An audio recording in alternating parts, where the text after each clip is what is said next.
and the trailer does have me very excited to see what they're going to do with this version of Last Airbender. If you're a more longtime fan of the IP, you know that Shyamalan, with his version, really polarized the fandom by, no nice way of putting it, having a very racist depiction of the characters and whitewashing most of the cast.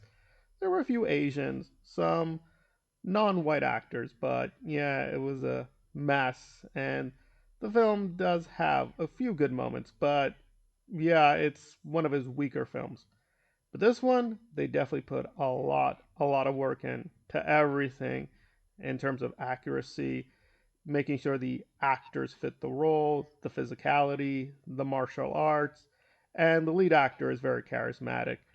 That said, I will disagree a little bit on a few aspects. For instance, a lot of people are applauding the special effects. Well, they still seemed unfinished and wonky in a few places, especially with the animal creatures. They just felt, not quite there. However, overall, still looks very, very good, and the cast is amazing. They've got quite a few veterans, but also some newcomers, so it's very well balanced and mostly shows a lot of promise that they'll be able to do the story justice because, again, good or bad, the M. Night film just tried to pack in so much. And this is a big, big story.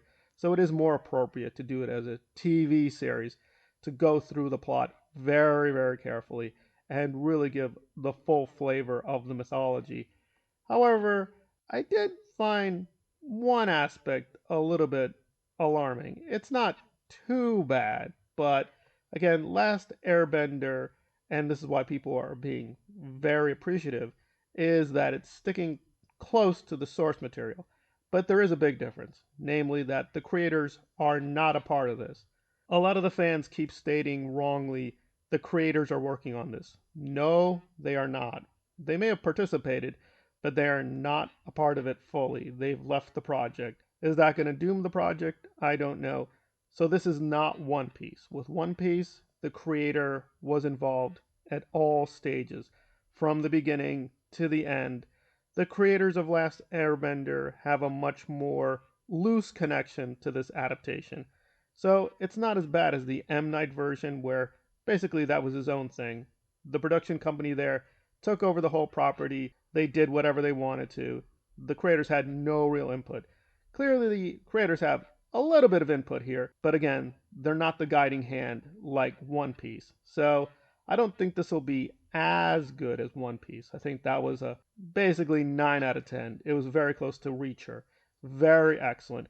But still, even if this turns out to be an 8 out of 10, that's still really, really good. So, yeah, one alarming sign that there might be trouble ahead, but so far, so good, and the trailer is very, very promising. So, big thumbs up for me with what's up ahead with The Last Airbender.